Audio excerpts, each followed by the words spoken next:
preview of tonight's game and a look at what's happening at the ballpark. It's time for the Ameren, Illinois pregame show. We're going to send it down to the field and check in with the voice of your Peoria Chiefs, Mr. Nathan Baliva. Thank you, Dustin, and thanks for coming out tonight in Dozer Park. And there's got you on microphone, Chris, with our manager, Chris Swauger. And hey, it worked. Hey, it works. We're ready to go. Back home, a quick three-game trip, a quick three-game homestand, and kind of back and forth, but a chance to settle in back here at home, which is nice for you guys. Yeah. Did you hit somebody with this thing? Because it's all like in it, pushed in. He might have. Yeah, I think he did. Works. There's no blood on it. We're good. Oh yeah, fine. I hope not. Could be different. Yeah, it's nice to come back home, even though it's a quick one and nice little turnaround. Nice off day yesterday for the guys.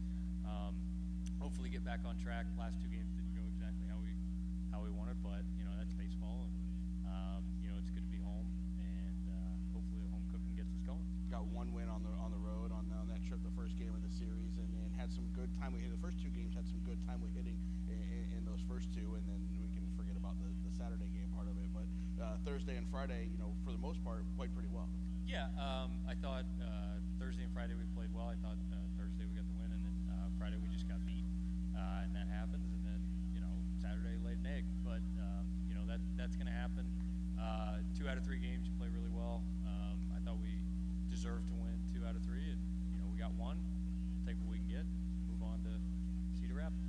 Did get 2 out of 3 here against Quad Cities before we went on the road, and got both of them in dramatic style in a walk-off fashion, which might not be good for your nerves down here in the dugout when we're getting wins, but they're exciting for the fans, and there are a couple exciting finishes, and the guys get to go run out there with the Gatorade bucket and chase down the hero. But this team seems to have a knack for the late inning dramatics. Yeah, I told them don't be afraid to put up 8 in the first inning on right. somebody, once in a while. But you're gonna play close games, and it's good practice for them to get in an environment like that where it's a tight game late, and have the confidence that we can come back, that we're always in it.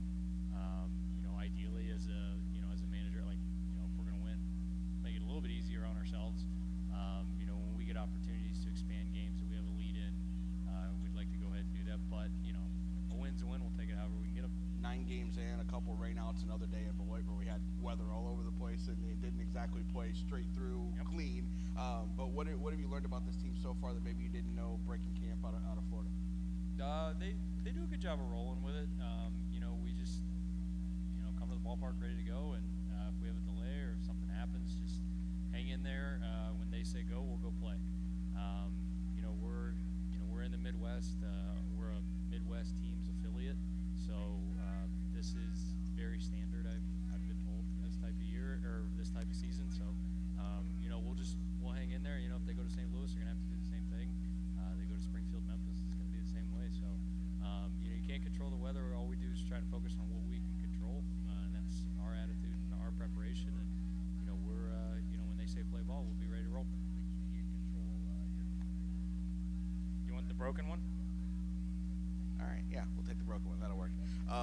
Things you can control today. You guys were out here early. You got some great weather and able to take advantage of that. And kind of got a full day of everything with guys in the weight room, guys in the cage, guys on the field. I know you've got some coordinators in doing some extra work with guys, and really kind of the first full day at the ballpark that we've had uninterrupted since the season started. Yeah, today was a good day. Today was a lot of fun. I got our guys out here. Like you said, it was a beautiful day. It was a good opportunity to work, to try to get better. And that's what it's all about. We're trying to develop, we're trying to get guys better. So when we get days like that where we have plenty of time and we don't have to rush and we don't have to try to squeeze things in, that's really nice. Try to take care of their bodies, try to make sure it's not too much, but at the same time when we have opportunities and we can really get after it, we definitely want to. You were in their shoes just a couple years ago and worked with some of these Rovers. So now when they come in, what kind of advice do you give these guys when it might be their position group?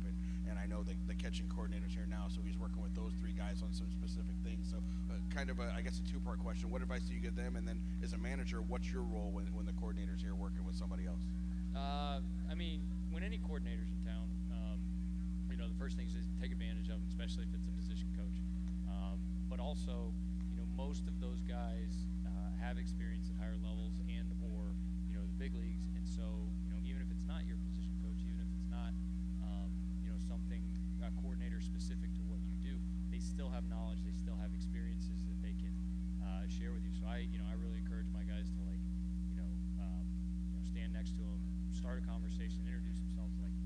try to pick their brain, try to figure something out. If you can take one thing away from one guy, you got better. So it doesn't really matter if it's their specific position coach or it's just a good baseball guy. Like, that's what we're trying to create, is an atmosphere that produces good baseball players. And so where it comes from, what like who gives them advice doesn't really matter.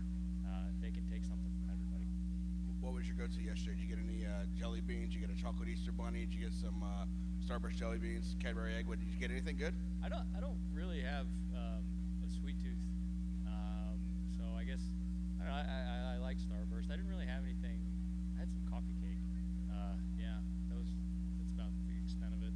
So, but yeah, it's Easter. I went to mass, so yeah. But the blood and wine, it's kind of bland. It's not really shit. But he enjoyed the off day. Yeah, absolutely. Off days are great. I try to tell the guys, you don't get very many of them, so enjoy them.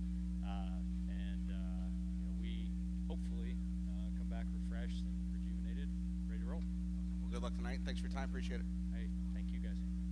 Chris Swauger, Chiefs manager, ready to go for the 3-game series, 3-game homestand here with a 6:30 game again tomorrow. We've got a Chick-fil-A Thanks for Your Service Tuesday, $3 tickets for those military veterans, also first responders out here at the ballpark on all of our Tuesday nights presented by Chick-fil-A. Then we've got the Wednesday game, the Dare Day. It's an Education Day, Act on Energy Education Day as well. So an 11 a.m. start and a bang for your buck Wednesday, $1 hot dogs, $1 sodas, $1 nachos for our Wednesday. Then we're going to go out on a 7-game road trip.